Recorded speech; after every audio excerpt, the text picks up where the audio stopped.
What the wild part about that is, AP, is that's because so much of your foundation was established before social media. And that's why I feel privileged to be in the generation we in, right? We got to experience both sides of it. I had to go pull women in person. I had to go get numbers in person. I had to interact with them in person. But when the social media came, then okay, I guess I can learn this too. But it's easier for me to transition. But my base is still outside of it. But I say that to say generations after us, that's gonna be their foundation. So Yeah. the same way you feel like you can portray anything you want to, the scary part is the generation after us, their perception is gonna be their reality because their And foundation was built in this space, in this chaos that we dealing with right now. So that is scary. Going back to what Coach K said. Just if I'm just going to jump on here and say just a couple things. I know we joked a little bit. Um, First, we can't downplay what technology is capable of, and and how quickly it advances. The second thing I want to touch on. Have a good night, B. Taylor. The second thing I want to touch on is back to the original question. I'm I I prefer to meet people organically. Meeting online just it doesn't work for my personality style.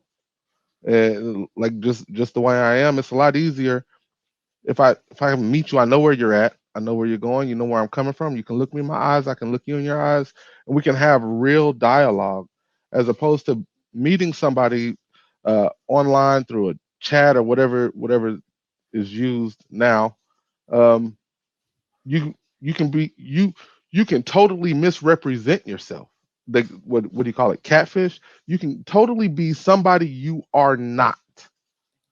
The risk of that, meeting somebody in person, having a conversation with them, is so much smaller. You know you're going to already meet their best representative until you tear away those layers, right?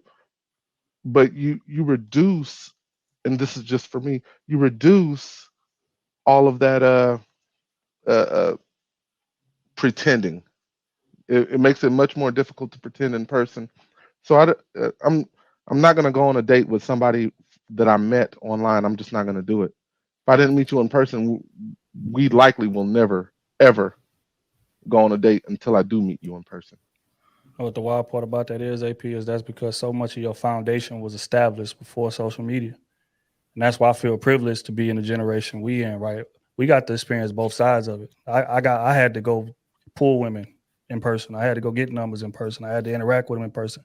But when the social media came, then okay, I guess I can learn this too. But it's easier for me to transition. But my base is still outside of it. But I say that to say generations after us, that's gonna be their foundation. So yeah. the same way you feel like you can portray anything you want to, the scary part is the generation after us, their perception is going to be their reality because their And foundation was built in this space, in this chaos that we dealing with right now. So that is scary. Going back to what Coach K said. yeah, and let Before me add to that because when women say this is something I attribute to the social skills argument. Men don't have social skills. I would like women to know that's partly your fault. That is partly your fault. Men, especially even husbands, get a large part of their social skills by women interacting with them, knowing what you like, knowing what your interests are, watching the expressions on your face when they make corny jokes. If women are going to give men the Heisman, not even in the sense of a romantic relationship, but in a pure, sincere interaction, right? They're gonna call you an incel. They're gonna do all this stuff and leave you out there. How are you supposed to get those social skills? That's why I'm saying where women don't realize this is a twofold problem on all sides.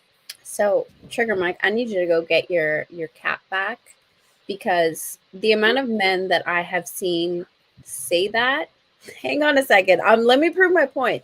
The amount of All right. men I've heard say things like that and still show up to work as functional social human beings. Mm-hmm. Like that there's this weird idea that skills don't transfer over from Mm. professional skills to romantic skills. If you can They have a don't. conversation with Susie and Sally at work and not come off as a creep, you absolutely could do that when you're talking to, you know, women that you're trying to engage with. There's this weird thing where men have more social skills than they give themselves credit for. It's this looking for approval to be creepy, as if it's still the 1940s, 1950s, and that's socially acceptable. You don't do that at work. I don't So understand why you're doing that at the bar or I at the not club only do or I at the understand, library. I absolutely understand your point. And that's because just like the work argument, that's where men are forced to excel, right? You're forced to interact with your coworkers, your colleagues, and your peers. What I'm really getting at is that men will only do, especially in the dating arena, what women require. So if ass is being given up before any social skills are required, or in that sense where women aren't requiring much, right? So they looking at, they think they get an accurate picture of you from your timeline, right? So the coolest dudes, right, that just got their hands in their pockets, like, yeah, we can go to Ruth's Chris, whatever you want to do. That's all that they're requiring. That's what I'm really saying. If women want men to have social skills, require more. Don't even what do you call it? Put that on your profile. Do not interact with men without adequate social skills. Must be able to hold a conversation. Do not send me any 3-letter text. Like, make that a requirement, and you will start to see changes from men in general. That's all I'm saying. Exactly. We settle for the bare minimum. I'm sorry. For as many women, I need you to go get your cap. As many women to say that men don't have social skills, be responding like a motherfucker to them WYD texts. Okay?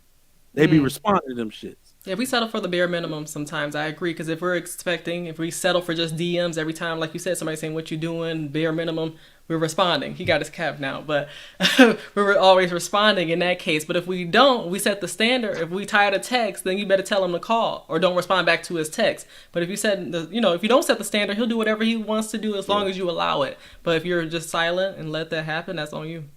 Dog, I mean, listen, every fella on this, oh man, it's fly ass ladies, man. So every dude here has been in this bag where it's just not even, I won't say doing bare minimum, but almost on accident. You entertaining maybe one too many, and there's one that takes herself seriously. You got the number, you try to do with that woman what you did with the rest. Look, the story I'm gonna tell, this woman didn't even text me back. She called me. I'm like, yo, what's going on? Trying to give the smooth. Excuse me, sir. I'm not one of these chicks. If you want to see me again, if you want me to interact with you, and you give me a call. I was like, oh shit. Well, yes, man. Require something. That's all I'm saying for the women. I'm not trying to blame you outright. I'm trying to get you married. If you really want to know, require something and watch how quick these boys step up to the plate. Shit, that's where the real competition start, right? So that's all I'm saying. I just want to say one quick thing, because I know I'm sure we're not going too much longer, but with the imposter syndrome, and I'm sure Trill will agree with this, I think a lot of times too, people have imposter syndrome about the things that they are achieving, the work that they are doing, that they love to dismiss because it's, oh, well, yeah, but I did this after I went to a community college. It's like, stop it. You're doing the same thing, but the alternative way. So just something to think about.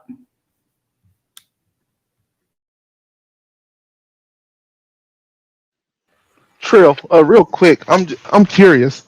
I'm not that much older than most of you guys. Like, stop lying. Stop lying, AP. Stop.